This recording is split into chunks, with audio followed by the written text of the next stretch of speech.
لقد كان لكم في رسول الله أسوة حسنة.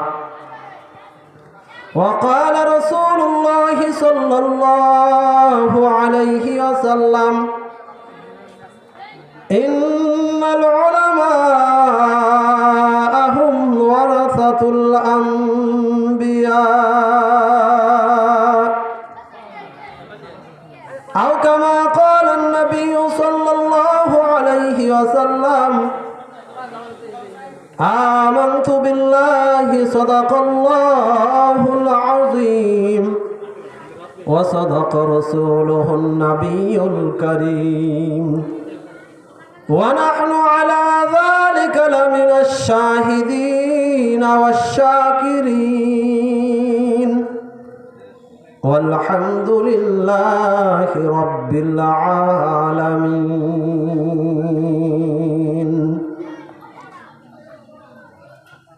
محمد هرگز نگفتا تا نگفتا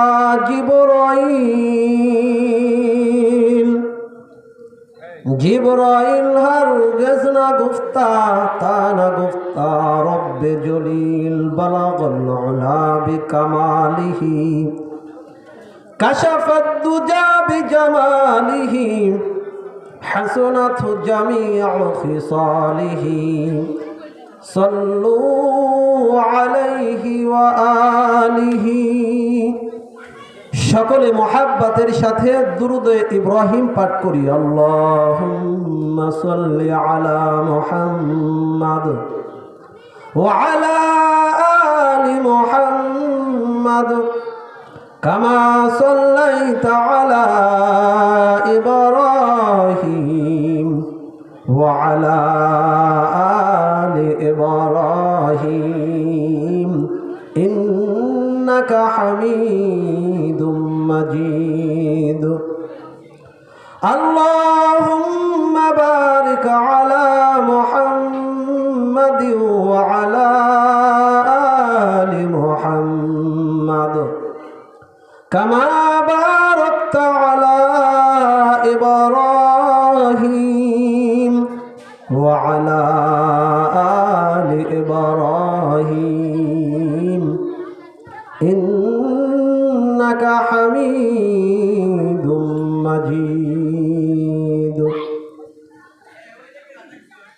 ফরিদপুরের নগরকান্দা পৌরপাড়ে অবস্থিত ঐতিহ্যবাহী মধ্য জগদিয়া মুন্সিবাড়ি জামে মসজিদ ও ইমাম হুসাইন রাদিয়াল্লাহু তাআলা আনহু হাফেজিয়া মাদ্রাসা ও এতিমখানার উদ্যোগে আয়োজিত আজকের এই পঞ্চম বার্ষিক ওয়াজ মাহফিলের সম্মানিত সভাপতি মুআজ্জাজ উলামা ইকরাম ও আমার সামনে উপবিষ্ট তাওহীদের জনতা, মুরব্বী বাবারা ও যুবক ভাইয়েরা, পর্দার আড়ালে অবস্থানরত আমার মা বোনেরা, সর্বপ্রথম ওই রব্বুল আলামিনের শুকরিয়া জ্ঞাপন করছি যে রব্বুল আলামিন আমাদেরকে এই ফিতনা ফাসাদের জামানায় দুনিয়ার সমস্ত খারাপতা থেকে ফারেক করে মাগরিবের নামাজ আদায় করে এই জান্নাতের বাগানে বসিবার এবং কিছু কথা বলা ও শোনার তৌফিক দান করেছেন।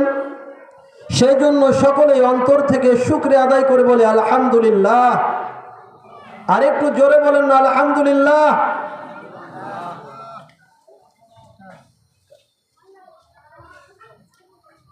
প্রিয় উপস্থিতি, আমরা সকলে অবগত আছি এখানে আমাদের প্রধান মেহমান ভারত থেকে আগত পীরে কামেল শাইখুল হাদিস আল্লামা ইবাদুর রহমান মাজাহিরি সাহেব চলে আসছেন এবং অন্যান্য উলামায়ে কেরাম অনেকে আসছেন। সকল উলামায়ে কেরাম দাওয়াতে মেহমান ইনশাআল্লাহ যথাসময়ে আপনাদেরকে কোরআন এবং হাদিস থেকে মূল্যবান আলোচনা শোনাইবেন।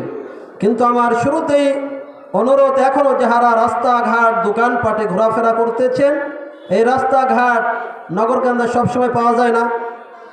রাস্তা মানে দোকান কি সবসময় নগরকান্দা বাজারে আসেনি ভাই?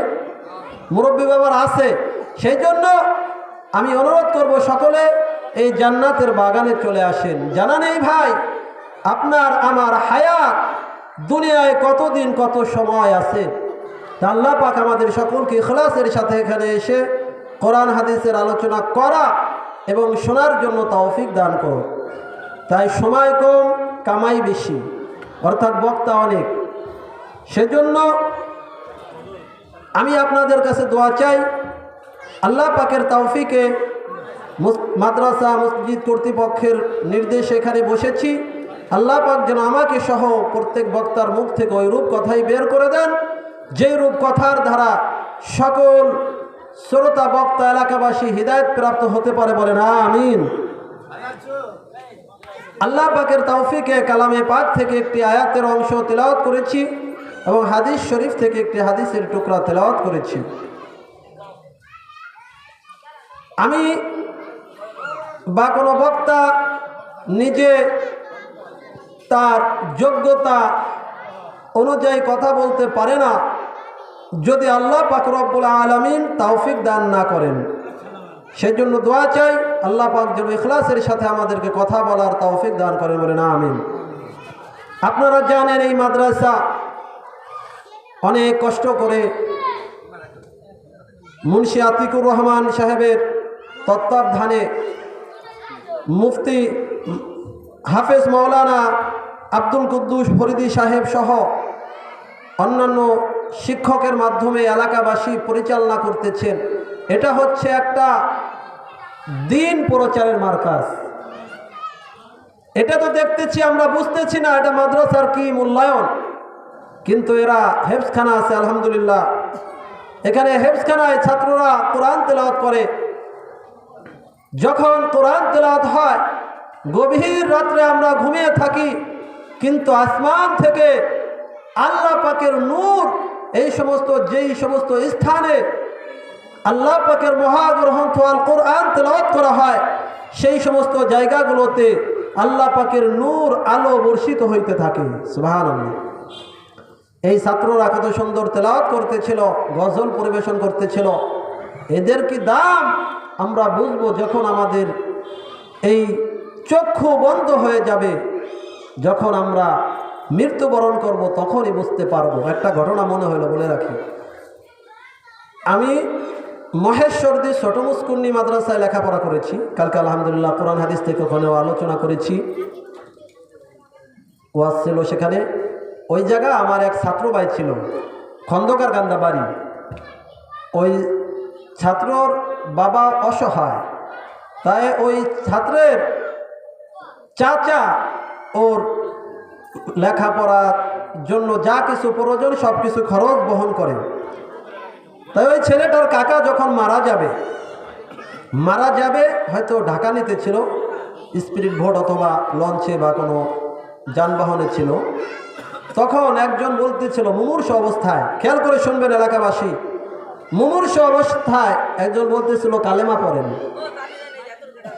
তখন বলতেছে কেন কালেমা পড়তে হবে, কাবা এরকমভাবে কিছু বলছে এলোমেলো, মানে কালেমা তখন পড়তেছিল না, পড়তে চাইতেছিল না।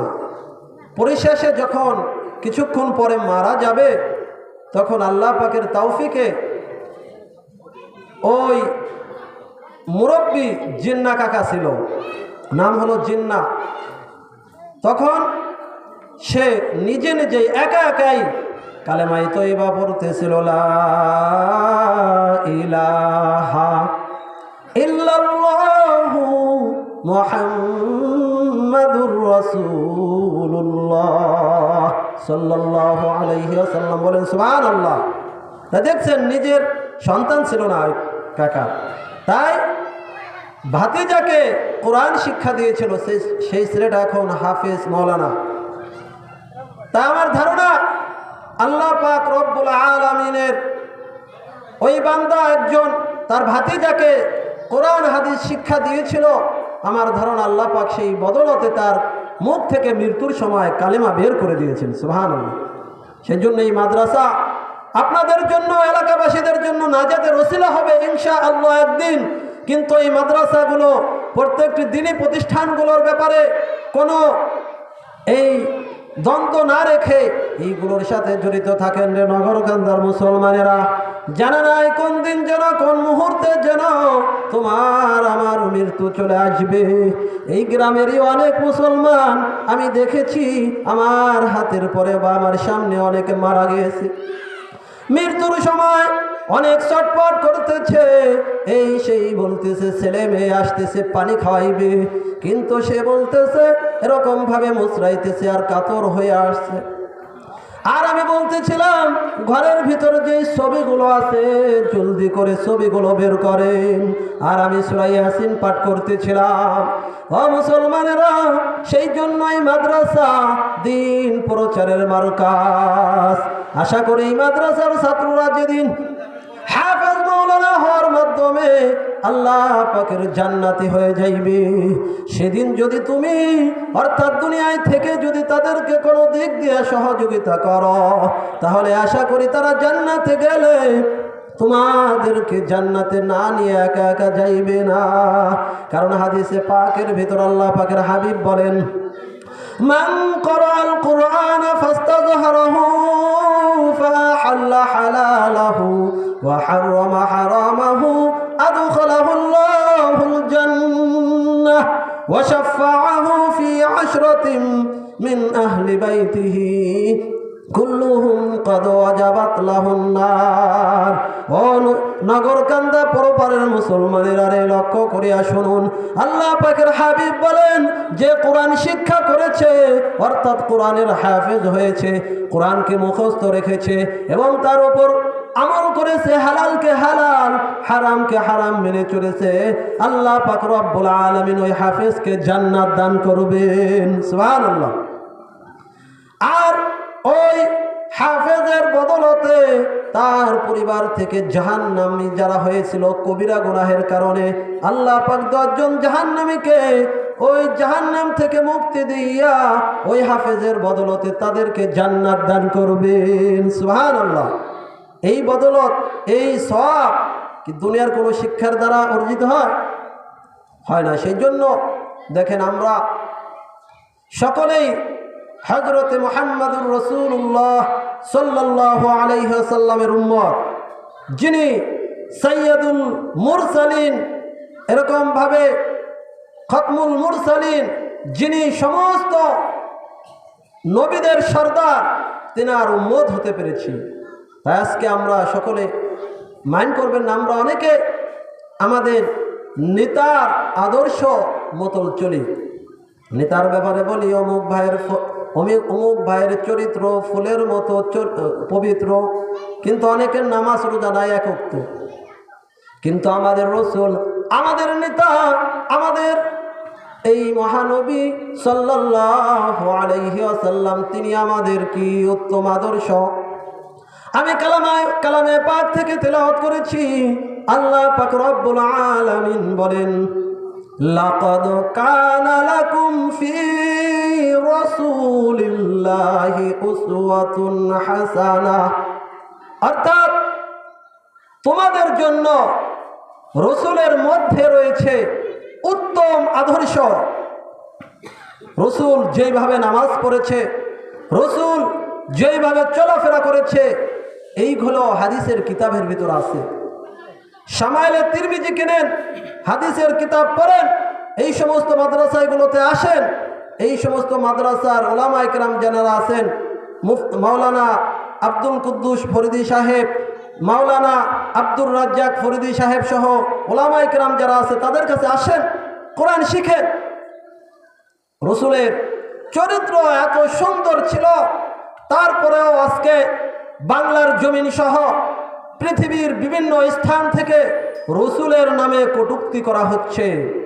ও মুসলমানেরা, এই রাসূলকে তোমরা চিনতে পারো নাই। ও যারা যেই ধর্ম থেকেই রাসূলের কটূক্তি করতেছ, এই রাসূলকে তোমরা চিনতে পারো নাই যে তিনি কত দয়ালু, উম্মতের জন্য কত মায়াবী ছিলেন। সেই জন্য আজকে আমরা আমাদের আদর্শ রাসূলের আদর্শ অনুযায়ী করতে হবে। আমরা যদি রাসূলের অনুসরণ করি ও মুসলমান, তাহলে আমরা কামিয়াব হতে পারবো। অর্থাৎ আল্লাহ পাকের হুকুম তুমি যতই পালন করো, রাসূলের অনুসরণ না করে রসুলের তরিকায় যদি না করো, এইটা কিন্তু আল্লাহ পাকের কাছে কি করা হবে না, গ্রহণ করা হবে না। সেই জন্য আমরা রসুলকে সর্ব কাজে প্রাধান্য দিব। আমাদের রসুল সাল্লাল্লাহু আলাইহি ওয়াসাল্লাম তিনি ইয়েতিম ছিলেন, ইয়েতিম। একদিন নামাজে চলছে, ঈদের নামাজে প্রতিমধ্যে এক ছোট্ট শিশু কাঁদতেছে। আল্লাহ পাক রব্বুল আলামিনের হাবিব বলেন, ও এতিম, তুমি এখানে কি জন্য ক্রন্দন করো? আজকে তো ঈদের দিনে কি জন্য ক্রন্দন করতেছ? তখন ওই ছেলে বলতেছে, ছেলে ওই রসুলকে চিনে নাই। ছেলে বলতেছে, হুজুর আপনার কাছে বললে কি লাভ হবে? তখন রসুল বলতেছে, না বলো। তখন ওই সন্তান বলতেছে, হুজুর আমার দুনিয়ায় বাবা নেই, আমার নিকটে মাও নেই, আমি আজকে এতিম। আমার মা বাবা যদি আমার নিকটে থাকতো তাহলে আমাদেরকে নতুন কাপড় চোপড় কিনে দিত। সে এতিম, অনেকে এই মাদ্রাসা আছে, এতিমখানা আছে না? সেজন্য এই মাদ্রাসাগুলোতে আপনারা সর্বদিক দিয়ে সহযোগিতা করবেন। সবচেয়ে বড় সহযোগিতা হচ্ছে নিজের সন্তানদেরকে এই সমস্ত মাদ্রাসায় দিয়ে নিজেদেরকে আখিরাতের সামান জোগাড় করার জন্য তৈরি করতে হবে এখন থেকেই। কারণ রাসূল পাক সাল্লাল্লাহু আলাইহি ওয়াসাল্লাম আমাদেরকে প্রত্যেকটি কাজ তিনার তরিকায় করতে বলেছেন। আসসালাতু হিয়া আযমুল ইবাদাত বা'দাল ঈমান, অর্থাৎ নামাজ ঈমান আনয়ন করার পরে সর্বোত্তম ইবাদত হচ্ছে নামাজ। সেই নামাজ তো রাসূলের তরিকায় পালন করতে হবে। আল্লাহ পাক রব্বুল আলামিনের হাবিব বলেন, সাল্লু কামা রাআইতুমুনি উসাল্লি, অর্থাৎ তোমরা নামাজ পড়ো আমি রাসূল সাল্লাল্লাহু আলাইহি ওয়াসাল্লামকে যেইভাবে নামাজ পড়তে দেখেছো। আর আজকে আমরা নামাজ পড়তেছি, আমাদের নামাজের ওযু ঠিক হইলে রুকু ঠিক হয় না, রুকু ঠিক হইলে সিজদা ঠিক হয় না। ও মুসলমানেরা, নামাজের বাহিরে এবং ভিতরে 13 ফরজ, তার বাহিরে 7 ফরজ। প্রথমটা হচ্ছে শরীর পাক। শরীরটা যদি আমার পাক না হয়, আমি যতই নামাজ পড়ি নামাজ কবুল হবে না। আল্লাহ পাক রব্বুল আলামিনের হাবিব তিরমিজি শরীফের প্রথম খণ্ডের প্রথম বাবের প্রথম হাদিসের ভিতর বলতেছেন, লা তুকবালু সালাতুম বিগাইরি তুহুরিন, অর্থাৎ পবিত্রতা ব্যতীত তোমাদের নামাজ কবুল করা হবে না। সেজন্য শীতের দিন চলে আসছে, আমার অনুরোধ আমরা উত্তমভাবে অজু করব, উত্তমভাবে আমরা অজু করব। আল্লাহ পাকের হাবিব বলেছেন, হে আমার সাহাবায়ে কেরাম, তোমাদেরকে এমন কিছু কথা বলবো যার দ্বারা, কাজের কথা বলবো যার দ্বারা গুনাহ মাফ হয়, নেকি অর্জন হয়। তখন রাসূল পাক সাল্লাল্লাহু আলাইহি ওয়াসাল্লামের সাহাবীরা বললেন, জি হুজুর বলেন। তখন রাসূল সাল্লাল্লাহু আলাইহি ওয়াসাল্লাম বললেন, ইসবাগুল ওযুই আলাল মাকারিহি ওয়া কাসরাতুল খুতা ইলাল মাসাজিদি ওয়া ইনতিজারুস সালাতি বা'দাস সালাত ফাযালিকুমুর রিবাত, অর্থাৎ কষ্টের সময় উত্তম রূপে ওযু করা। এটার অনেক ব্যাখ্যা আসছে যে ওযুর অঙ্গগুলোতে কোথাও কাটা ছিঁড়া হলে, ক্ষত হলে পানি লাগানো কষ্ট, এরপরে শীতের সময় ওযু করা কষ্ট, সে উত্তম রূপে ওযুর অঙ্গ প্রত্যঙ্গগুলো ধৌত করা। দ্বিতীয় হচ্ছে ওই এক নামাজের পরে অপর নামাজের অপেক্ষায় বসে থাকা। এরকমভাবে আরেকটি হচ্ছে যে বেশি বেশি মসজিদের দিকে গমন করা। আজকে আমরা মসজিদের দিকে আসতে চাই না। আর এইগুলো হচ্ছে ফাযালিকুমুর রিবাত, ইসলামী রাষ্ট্রকে এরকমভাবে পাহারা দেওয়ার মতন সওয়াব। সেজন্য আমরা অজু করার সময় উত্তম রূপে অজু করব এবং নামাজগুলো রুকু সিজদা সুন্দরভাবে আদায় করব।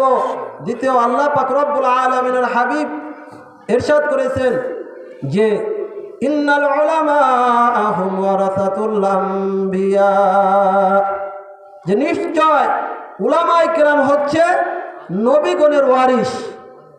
তাই উলামায়ে কেরাম আজকের দুনিয়ায় আলেমদের ওয়ারিস, অর্থাৎ নবীগণের ওয়ারিস আলেম উলামায়ে কেরাম। আমরা আলেমদের সাথে সর্বদিক দিয়ে আমরা থাকব। বিশেষ করে বর্তমান যে আমরা বিভিন্নভাবে বিভিন্ন জায়গায় আমরা নেতা ধরতেছি, আমাদের নেতা হবে রাসূলুল্লাহ সাল্লাল্লাহু আলাইহি ওয়াসাল্লাম। তাই যার মধ্যে রসুলের আদর্শ আছে তারকে আমরা অনুসরণ করব, কারণ আমরা আমাদের প্রত্যেকটি মানুষকে কাল কিয়ামতের ময়দানে আহ্বান করা হবে তার ইমাম সহ। সেজন্য আমার অনুরোধ, বর্তমান আল্লামা মামুনুল হক সাহেব সহ, চরমনার হুজুর সহ যত হক্কানি উলামায়ে কেরাম এরকমভাবে দিনের দিকে আহ্বান করতেছে, তাদের মাধ্যমে তাদের সাথে আমরা সর্বদা থাকব ইনশাআল্লাহ। একদিন এই বাংলার জমিনে ইনশাআল্লাহ ইসলামী রাষ্ট্র কায়েম হবে, হয়তো আপনাকে সহ নয়তো আপনাকে ছাড়া। কিন্তু আপনি যদি ইসলামী রাষ্ট্রকে কায়েম করার জন্য আফগানিস্তানের মতন 40 বছর তারা চেষ্টা করেছে, আপনারা যদি এখন থেকে চেষ্টা করেন ইনশাআল্লাহ আমরা হয়তো দেখতে পারবো নয়তো দেখতে পারবো না, কিন্তু আপনার আমার মেহনতের মাধ্যমে এই বাংলার জমিনে যদি ইসলামী রাষ্ট্র কায়েম হয়, কালেমার পতাকা উড়ে আপনি আমি জান্নাত অর্থাৎ কবরে যাওয়ার পরে এটার প্রতিদান ইনশাআল্লাহ পাবো। তাই কথা আর বাড়াবো না।